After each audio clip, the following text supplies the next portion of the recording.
Walk into any dealership today. Open the door of a 400 horsepower row crop tractor. You will find GPS, automatic climate control, and air suspension seating. You cannot buy a commercial farm tractor today without a sealed, soundproof steel cab. The industry demands it. Yet in 1838, a company built exactly this machine. It featured a heater, it featured safety glass, it featured a radio. The agricultural industry laughed. The farmers rejected it. The machine failed. The company was eventually erased from existence. In 1830, a tractor was a raw iron tool. It was an engine, a transmission, and 4 steel wheels. The seat was a stamped steel pan. It sat bolted directly to the rear axle housing. Heat transferred directly through the metal. Vibration shattered nerves. There was no suspension. The operator sat entirely exposed to the sky. In the summer of 1934, temperatures in the American Midwest hit 110 degrees Fahrenheit. Winds scoured the topsoil. The Dust Bowl consumed the Great Plains. A farmer sitting on an open tractor breathed pulverized dirt for 14 hours a day. He swallowed grit. His eyes bled from dust abrasion. In the winter, temperatures dropped to minus 20 degrees. The operator froze. Frostbite was a standard occupational hazard. A man wore layers of wool, canvas aprons, and goggles. He strapped a heavy canvas heat houser from the engine block to the fenders. This captured raw engine heat and directed it backward. It also captured carbon monoxide. It was a physical toll. Tractor manufacturers accepted this reality. Henry Ford built the Fordson. International Harvester built the Farmall. John Deere built the Model D. None offered a factory cab. A cab added 400 pounds. A cab added cost. Most importantly, a cab violated an unwritten cultural law. American farmers in 1935 valued physical endurance. Suffering was equated with hard work. A roof was considered a luxury. A heater was considered soft. The machines reflected the men. Both were expected to withstand the elements. The company that challenged this law was born out of desperation. In March 1929, 3 agricultural equipment companies faced a saturated market.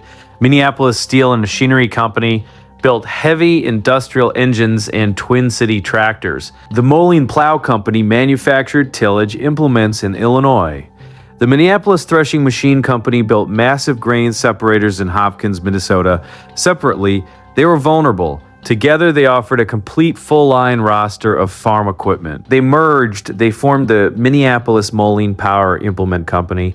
They possessed 4,500 employees. They operated 3 primary manufacturing plants. They held a combined valuation of $18 million. 7 months later, the stock market collapsed. The Great Depression began. Crop prices plummeted overnight. In 1929, a bushel of wheat sold for $1.04. By 1932, it sold for 38 cents. Corn dropped to 15 cents a bushel. Farmers stopped buying equipment. Tractor sales nationwide fell by 80%. The newly formed Minneapolis Moline found its factory sitting silent. Warehouses filled with unsold inventory. To survive, the industry needed a catalyst. In 1932, Allis Chalmers provided one. They put low-pressure pneumatic rubber tires on a farm tractor. Before 1932, tractors ran on massive steel wheels with sharp iron lugs. Steel lugs limited a tractor to 4 miles per hour. Any faster and the vibration destroyed the machine. Steel wheels also destroyed paved roads. A farmer could not drive his tractor into town. Rubber-tired tractor could travel at 50 miles per hour. It could drive on asphalt. It consumed 25% less fuel. By 1935, every manufacturer offered rubber tires. Warren C. McFarlane watched this transition. He was the president of Minneapolis Moline. He was an engineer by training and a salesman by instinct. McFarlane looked at the stagnant equipment market. He looked at the new rubber tires. He saw an engineering loophole. Minneapolis Moline tractors were painted a drab battleship gray. In 1937, McFarlane changed the color. He selected a bright, striking yellow. He called it prairie gold. The wheels were painted a deep red. The machine stood out against the black dirt. It was a cheap marketing tactic. It worked. But McFarland wanted more than a color change. He observed the finances of the American farm family. In 1937, a typical Midwestern farm generated less than $1,000 in net annual income. A standard farmable tractor cost roughly $900. A basic Ford automobile cost $600. A farmer needed the tractor to survive. His family needed the automobile to travel. Very few could afford both. The automobile sat idle in the barn during a work week. The tractor sat idle on Sundays. McFarland saw deep financial inefficiency. He proposed a mechanical hybrid. He wanted to build a machine that could pull a heavy four-bottom plow on a Friday afternoon and drive the family to church at highway speeds on a Sunday morning. This required a massive leap in engineering. A tractor engine was designed for low-speed, high-torque lugging. An automobile engine was designed for high-speed revolutions. A tractor transmission had 3 forward gears.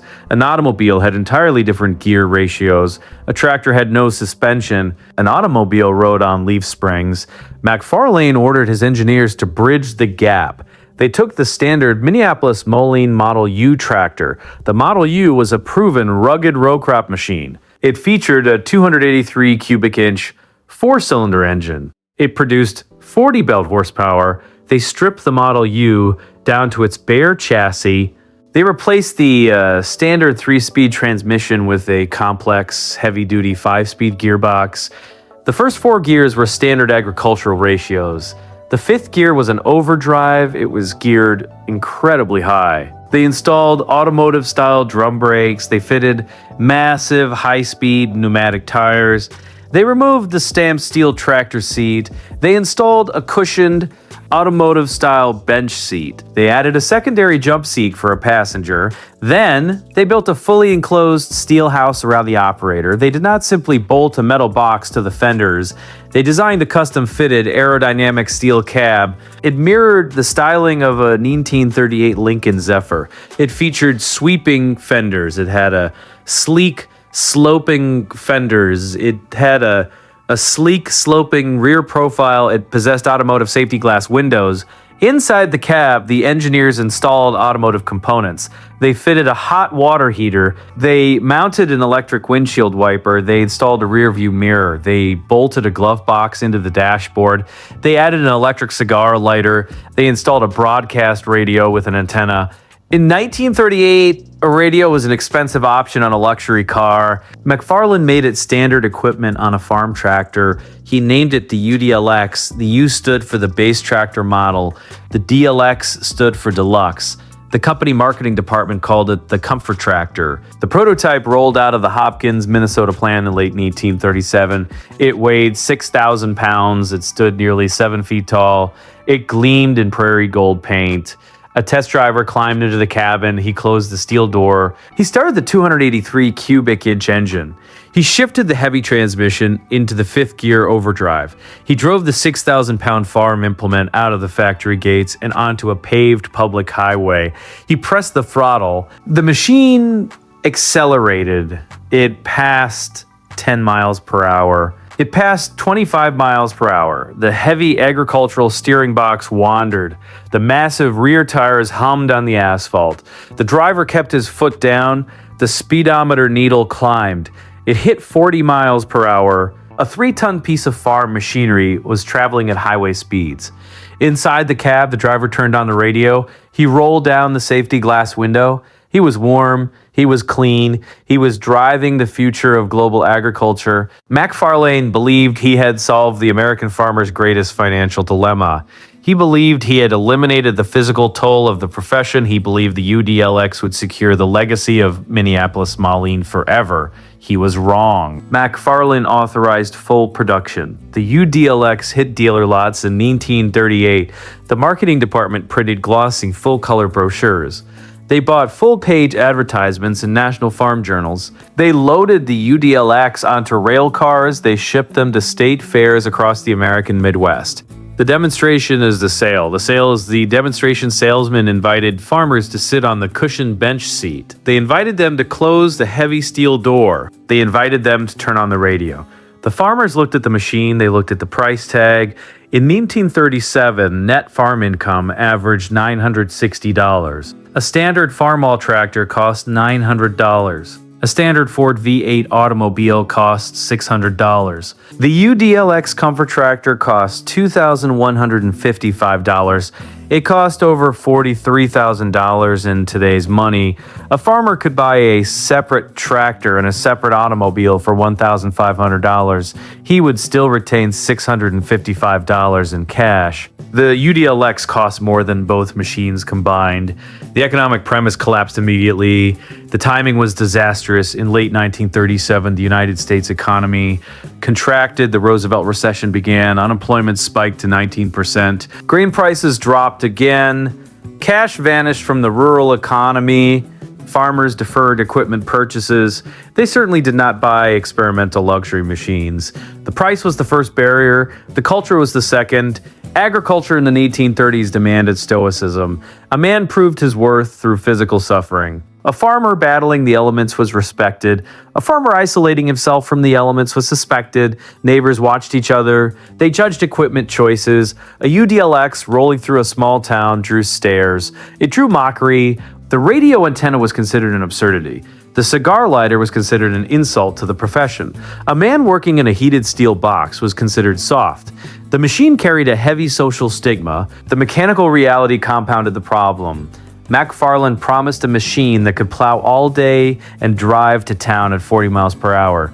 The physics contradicted the promise. A 6,000-pound agricultural implement traveling at highway speeds was terrifying. The steering box was geared for slow-speed field work. It lacked automotive precision. The tractor wandered across the pavement. The heavy rear implement tires bounced violently on uneven roads. The mechanical drum brakes struggled to stop 3 tons of steel from 40 miles per hour. Braking distance was massive. In the field, the cab created a different problem. The UDLX featured a hot water heater for the winter. It did not feature air conditioning. In July, a sealed steel box with safety glass became a greenhouse. The engine sat inches from the firewall. Heat radiated through the floorboards. The operator rolled down the windows. The operator opened the split windshield. It was not enough. The cab trapped engine heat and field dust. The steel box also acted as an acoustic chamber. The 283 cubic inch engine roared. The heavy-duty transmission gears whined. The noise bounced off the steel roof. The sound trapped inside the cab was deafening. The operator could not hear the implement. He could not hear the plowshares hitting underground rocks. He could not hear the engine lugging down under load. The cab isolated the farmer from his work. Minneapolis Moline projected massive sales. They manufactured approximately 125 units. Some historical records suggest 150. Most never left the dealership. They sat on the lots. They sat through 1938. They sat through 1939. A dealer in North Dakota kept one on his lot for 3 years. A dealer in Iowa discounted the price by 30%. No one purchased it. In 1940, desperation peaked. Dealerships held thousands of dollars in stagnant inventory. The factory offered no buyback program. The dealers needed cash. They took drastic action. Dealership mechanics rolled the unsold UDLX models into the service bays. They grabbed wrenches. They unbolted the heavy aerodynamic steel cabs. They disconnected the hot water heaters. They ripped out the automotive dashboards. They removed the radios. They pulled out the passenger jump seats. They dragged the luxury cabs behind the dealership. They threw them into scrap metal piles. The cabs were crushed for scrap iron weight.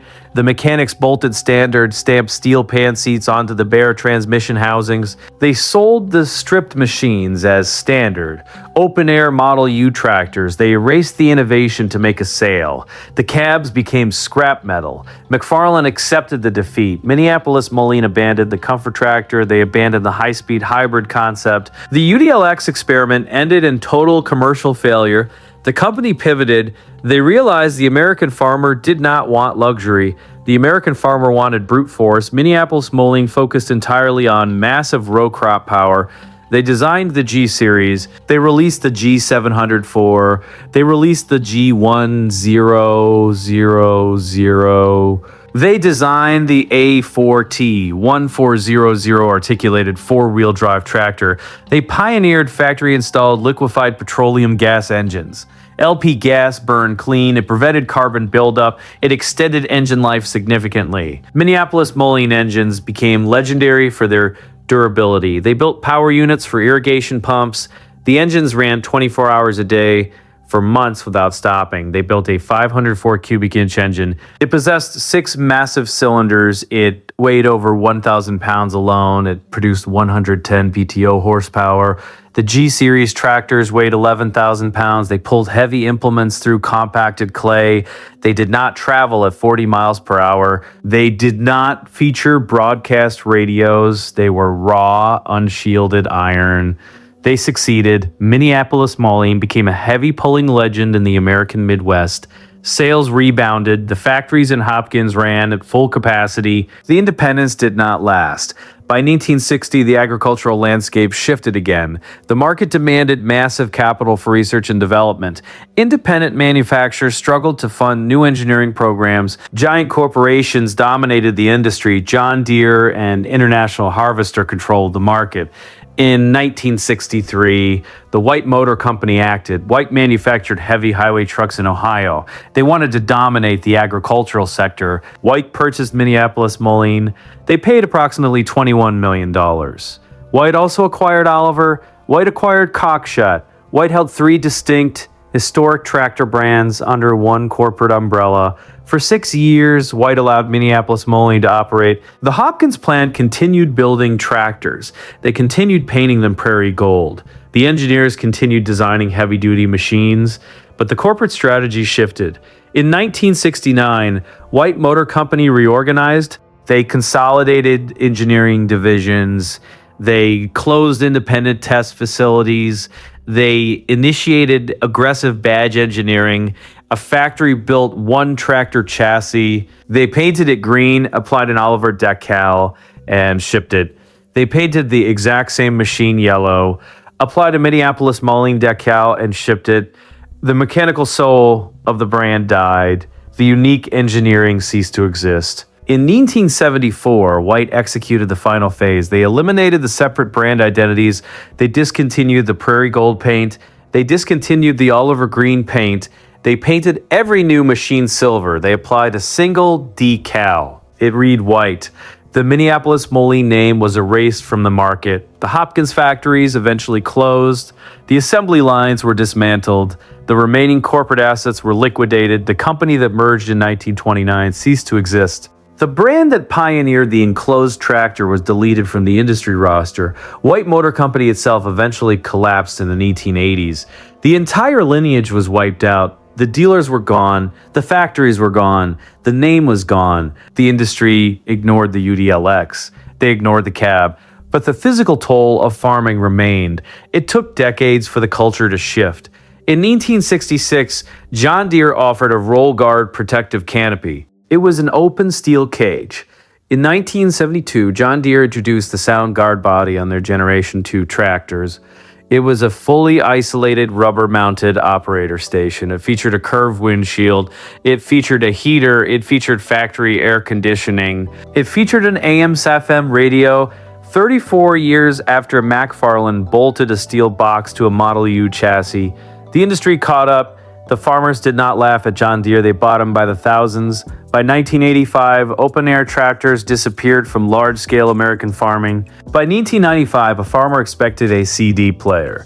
By 2005, a farmer expected GPS auto-steer. The luxury McFarland envisioned became the baseline requirement for survival. The UDLX was dead. It was a footnote in corporate archives, but a fraction survived. Minneapolis-Moline manufactured roughly 125 units. Historians estimate only 40 intact machines escaped the dealership's scrap piles. They sat in collapsed barns in the Dakotas. They rusted in fence rows in Nebraska. The Prairie Gold paint chalked and faded to a flat, oxidized brown. The automotive safety glass shattered. The radio tubes rotted. The internal wood framing of the roof decayed. Then the ante-90s, collectors grew tired of standard machines. In the 1990s, collectors grew tired of standard machines. They possessed rows of John Deere Model Ds. They possessed sheds full of Farmall regulars. They wanted rarity. They realized the historical significance of the Comfort Tractor. It was the missing link. It was the genesis point of modern agricultural engineering. The hunt began. Finding a complete, unstripped UDLX became the ultimate prize. Men scoured farm estate auctions. They hired spotters to fly single-engine Cessna aircraft over remote farmsteads. They looked for the distinct sloping rear profile of the steel cab. When a chassis was discovered, the restoration process was agonizing. A mechanic could not open a catalog and order parts for a 1938 UDLX. The components did not exist. The restoration required forensic engineering. Mechanics discovered the windshield wiper motors were identical to those used on 1938 Ford heavy trucks.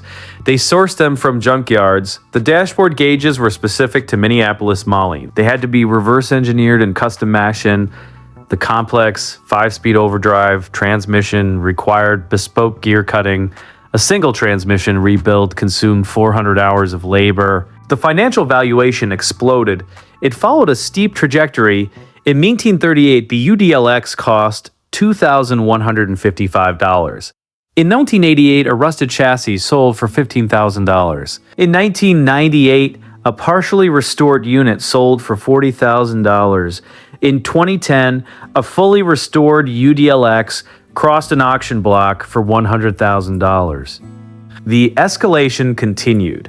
In April 2022, a perfectly restored 1938 UDLX Comfort Tractor sat under the lights of an auction house. The paint was flawless. The Goodyear Diamond Tread tires were new. The cigar lighter worked. The radio functioned. The bidding opened. It climbed rapidly. It bypassed the standard tractor market entirely.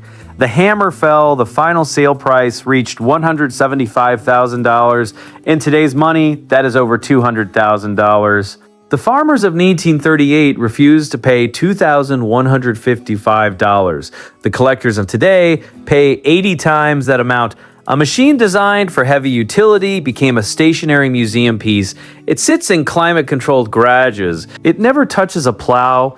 It never travels at 40 miles per hour on a rutted dirt road. The suspension seat remains pristine. The transmission never sees the fifth gear overdrive. Warren C. McFarland did not live to witness this reversal. He died in 1852. He died believing his greatest engineering gamble was a total failure. He watched his competitors dominate the open-air tractor market. He watched his own dealers rip the cabs off his creation. He stood in the Hopkins factory. He looked at the heavy, unshielded G-Series tractors rolling down the assembly line. He knew they were profitable. He knew they were conventional. He knew the customer was wrong. The American farmer spent 30 years freezing in the winter and choking on dust in the summer simply to maintain a cultural illusion of toughness. They suffered unnecessarily. They rejected a solution out of pride. They destroyed the innovation. They erased the brand. You cannot buy a commercial tractor today without a sealed steel cab because the entire industry now relies on the exact machine they laughed into scrap metal 80 years ago. If you found this documentary valuable, please like the video and subscribe to the channel, only if you think it earned it.